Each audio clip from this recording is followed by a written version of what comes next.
Hi everyone, it's KFK's Creative Home. Welcome back to the channel. So today we're going to be using the 5-inch Dollar Tree mesh to make a bee wreath, and we're going to use the bicycle wheel frame as our base.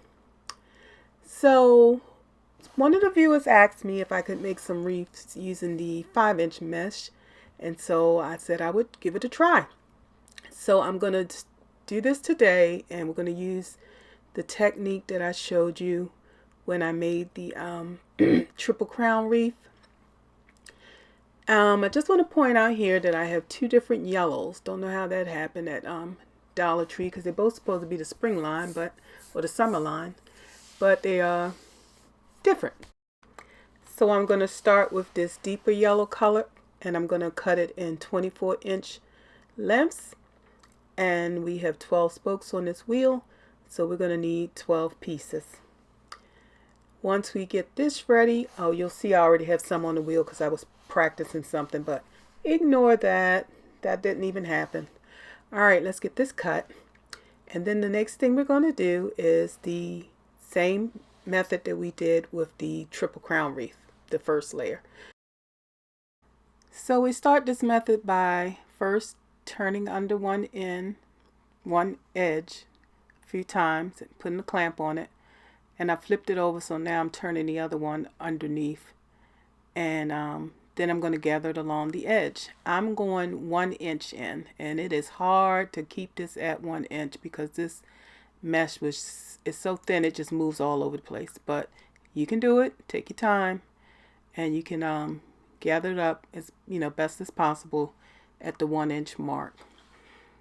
Now what I chose to do also that I want to mention is I looked at both sides of my mesh and determined which side had more fraying.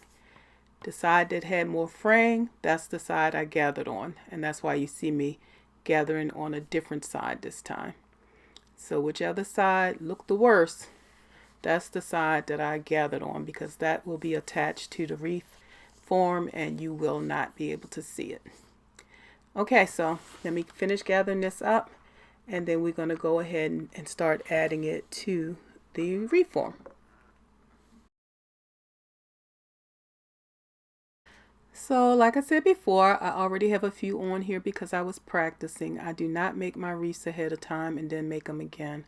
I make them the one time. If I make a mistake, I may have to take some things out, but busyness of my life, I just don't have the time to make them twice to practice. So what I did was put a zip tie around the spoke, insert the edge of that mesh underneath it, pulled it tight enough to kind of hold it in place, then use my zip tie gun to tighten it completely. It is all the way at the end near the round edge of the wreath frame, and I'm going to do this with all the way around. Again, that gathered edge goes under my zip tie, and approximately 1 inch of it goes in right where I kind of tried to gather it, and then just tighten it up with the zip tie. Once I get all the way around here, and we're going to add this last one in, doing the same thing. This one you can see my clamp was down so far I had to take it off so I can get at least 1 inch of it caught up under that zip tie. Okay, this is how it's looking so far for our first round, and notice there is no ribbon. Ooh. I chose not to do ribbon that time just because it's so short. I didn't want all of the mesh covered up. So my next layer is going to be done in black because this is a bee frame, or at least a bee theme. So the first thing you want to do is move your finger so you don't roll that blade over your finger. I don't know why I do that. But we've cut these again at 24 inches, and they're going to go through the same steps. We're going to curl the end, and then go to the other end and curl it, and then gather. And you can see it, this mesh. I did a close-up because it's easier to see how bad that one end is that I'm gathering. It was just very uneven. So that's the side you always want to gather on. Alright, I got all of my black mesh and curls, and they're sitting in clamps, and now I want to cut some ribbon. I cut this at 12 inches, and I'm just going to do a couple here to show you, and then I can get the rest of them done off camera so we don't use too much time. So I cut it 12 inches. I got 2 here, so I'm going to cut again. And then I dovetail the ends by folding it in half, coming down on the folded end about 1/2 inch to 3/4 of an inch, and then cut up toward the open side. And I've got 2 pieces of ribbon here with a dovetail ends. I'm going to fold it in half so I can find my center point, gather it at the center, and fold it in half toward itself. So side by side. Then I added it right on top of my mesh. Now this was a little tricky to do because I got the mesh in here and got it secure with the zip tie, but I had to leave enough of an opening to slide that ribbon underneath. If you have problems with your hand, that may be a little difficult, but just go ahead and zip tie the mesh and then come back and zip tie the ribbon. If you have to do it in 2 steps, that's fine. Once I tightened up that zip tie, you can see because the yellow mesh is right behind it, it really made it sit up, and those tails are really sitting up. I flipped it over to show you that I added the black right above the yellow. It's like almost as soon as I could attach it, that's where it got attached. So I'm going to do it again. Gonna get my tails ready and clamp the edge and add in a zip tie, and then I'm gonna slide my mesh underneath that. This black mesh was tell you the truth, one of them was in pretty bad shape, so what I did was the one that was in bad shape is to one side, the other mesh that was in better shape is on the other side. And I'm going back and forth and using them so that I don't have one big clump of mesh that's fraying. Hopefully none of it will fray once I get it in here securely. So I was just alternating, which side of the table I got my mesh from.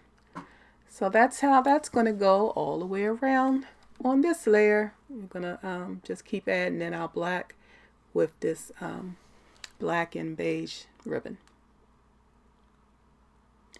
So this is how we're looking. We got it all the way around for another layer.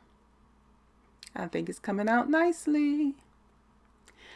Okay, so now I've got this bright, before I did that, I made my tails again. So here I am with my bee ribbon. I cut this at 12 inches, no, 12 and a half.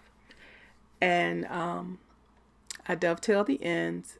And I chose 12 and a half because I thought I would need it a little longer.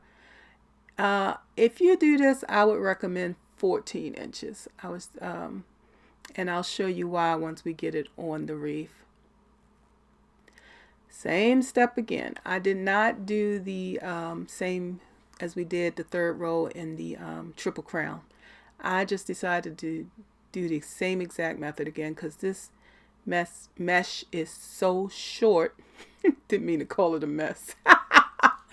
This mesh is so short that if you fold it in half, you're going to be able to see it. And then I would have 2 raw edges sticking up. So I'm trying to avoid as many raw edges as possible. So I'm using the exact same method again, gathering it down that one side. Okay, so this time when I'm adding it, I was trying to decide, now that my spokes are getting closer together because we're getting toward the center, I wasn't sure if I would need to put one on each spoke.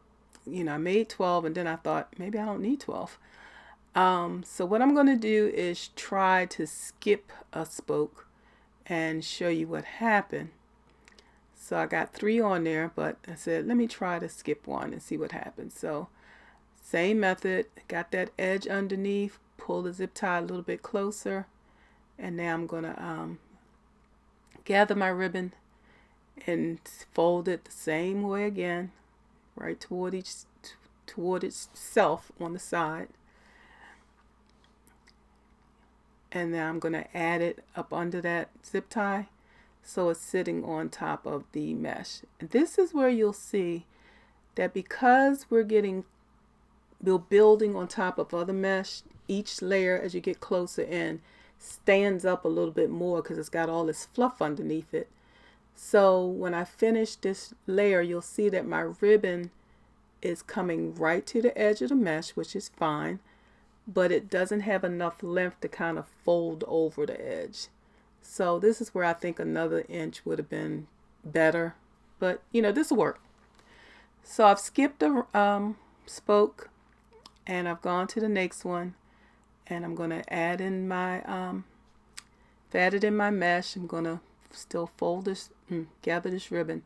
When you get ribbon caught on mesh, or you get mesh caught on mesh, kind of wiggle it until it comes apart. If you just yank it apart, you're going to have fraying everywhere. But if you gently just wiggle it a little bit, it'll hopefully come apart. But you don't want to just yank it apart.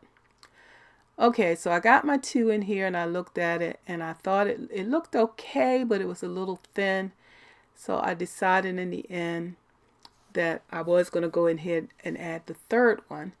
But this time I'm going to add it in front of the 2 I just did. So on the previous rings, we just, added them one by one and they were side by side. This one is going to go in front of those 2. And then get it tight. I thought I was going to lose this ribbon here trying to get this one on. So because it's going in ahead of the other 2, it gives a nice little layer effect. It's almost like we got a 4th ring going around. But I push it back so that it's kind of next to the other yellows. But because it's in front of them, it still gave me some layering. And I'll show you that right here. See how some of the ribbon is behind the mesh and some of it is in front of the mesh. And I love this effect. So, but if you look at where it's joined on the spokes, you'll see that it's kind of pretty much in the same position. Just one ended up in front of the other. So it gave me this layering. So I continued around my frame using every other spoke, and then I went back and in between added another layer of the yellow so that it would be in front of the 2 beside it. Again, the same method, adding in my mesh, then adding in my ribbon. So this is, I guess, a little bit of a different thing to do, but I hope you like the effect. And I hope you like how it looks on your wreath. So now you can see we've got a yellow end at every spoke. So the next thing we want to do is to get my stomach to stop crumbling, is to make a bow. And this bow is going to be for my center. Making a flower center is not something I'm good at, so I usually make a bow or add some flowers. So I'm going to start by, I do not want a tail, so I started with a very short end. And I'm making a 4-inch loop, bringing the ribbon out to the 4-inch mark, giving it a twist, and then going to the other side, doing the same thing, folding it back, measuring out at 4 inches, giving it a twist, and then coming back in again. I'm going to do this till I have 6 on each side. And again, like I said, this is going to be my center for the wreath, and I was hoping it would give the effect of since it's the center of the wreath, it kind of mimics the center of a beehive where you get all those honeycombs. At least that's what I'm thinking. What y'all think? Do you think that kind of makes sense to put it in the center? Hopefully it does. I thought about flowers. I tried a few flowers that I have and wasn't happy with it, so I'm sure that would work too, though, because it's, bees swarming around flowers. That always works. So anyway, I've kind of separated out my loops. They really get mashed down here. But this ribbon is a little thinner, so I'll just have to fluff more in the end. So I am getting to the end, and I want to talk about what I do for this last one. Is this the last? Nope, got to do one more. So I'm going to continue adding in my loops here. What are we at? I think we're at 5. So this last set may be the last one. But what I was saying is, since this is going to be the center, I'm not going to make a huge bow. I was going to try to make multiple bows and add them in. There it is. I cut off 6 inches at the end. I fold it under a little bit. Oh, I don't show you that. I put it through and then I folded it under. Okay, I knew it didn't work. Fold it under, then put it through my bow holder, bow maker, and just enough to get it through so that it can end up getting clamped. So I've got this one tiny loop on the other side, and that's going to be the center for my bow. See that one little tiny loop? And that way, if you look down inside of the bow, you won't see anything but more ribbon. So now I'm going to shape my bow, going through the normal motions, spreading out all of the loops. I'm going to do that on both sides. And you see that centerpiece is still there. And then what I'm going to do is give it a nice squeeze, tighten it up completely with my zip tie gun.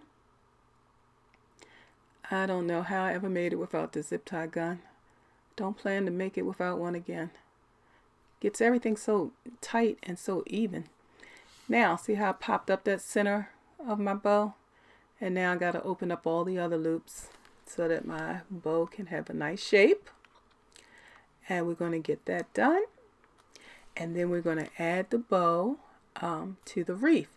Did I say already that I made 4 of these total? Because I'm going to make 1 as the center, and then I'm going to put 3 around it.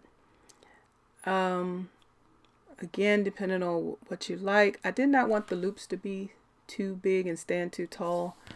I kind of wish though I had made 1 bow. I'm not sure how that would have worked though, because those loops would have been mighty tiny. So anyway, we're going to do 4. And I got the other 2 of them there already made.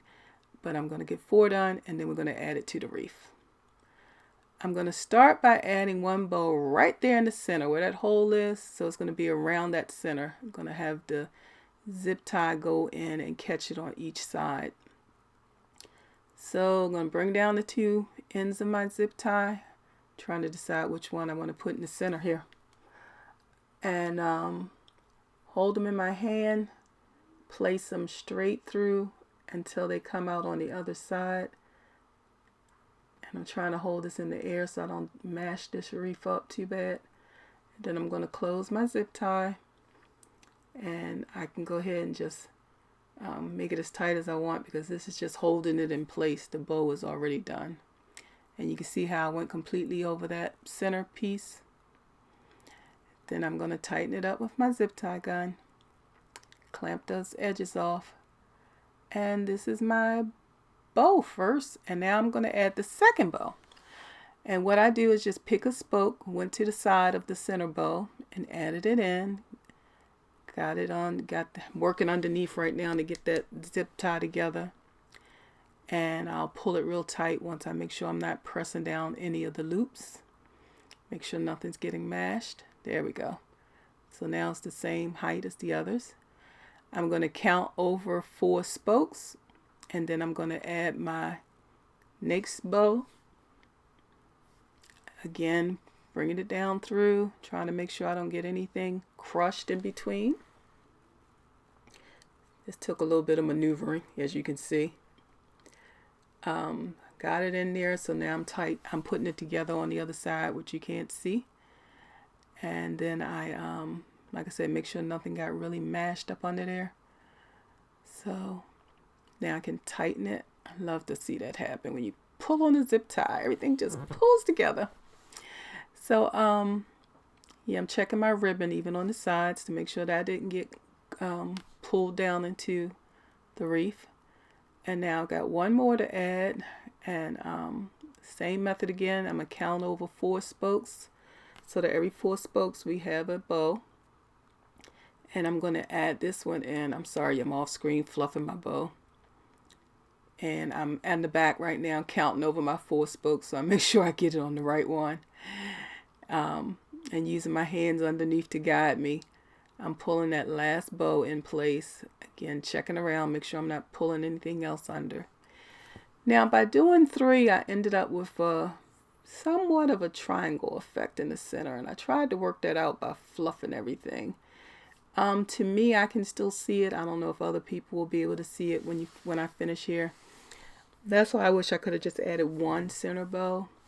Oh, let me mention, I'm using the scissors. They're closed. I'm not cutting anything. I'm just using them to help me open up the loops of my bow, because it's so tight in here that as I would try to open one, my fingers would mash another one. So I'm trying to use the end of the scissors here just to help me open up the loops. So I was saying it gave me a little bit of a triangle look, which I wasn't totally happy with, but it looks good. And then when I looked at it again, it kind of had a heart shape. So I was like, you know what? I think I like this. So it turned out all right in the end. So this takes a minute because everything is so tight, but you can take your time and open up all your loops if you choose to use this for your center. And then here's what it's looking like. You see that heart shape? Oh, I thought that was kind of cute. On the back, I cut a piece of felt. I used another bike wheel to use as my template. So I cut it in a circle. I attached it to the sides with a zip tie. Just cut a little hole and attached the zip tie through it on the edge of the frame. And then I turned the zip tie under, the head of it under, so it wouldn't scratch the door. And then I added a zip tie at the top so that I could hang my wreath. All right, here's a few pictures. I thank you for spending this time with me, and I'll be talking with you again real soon.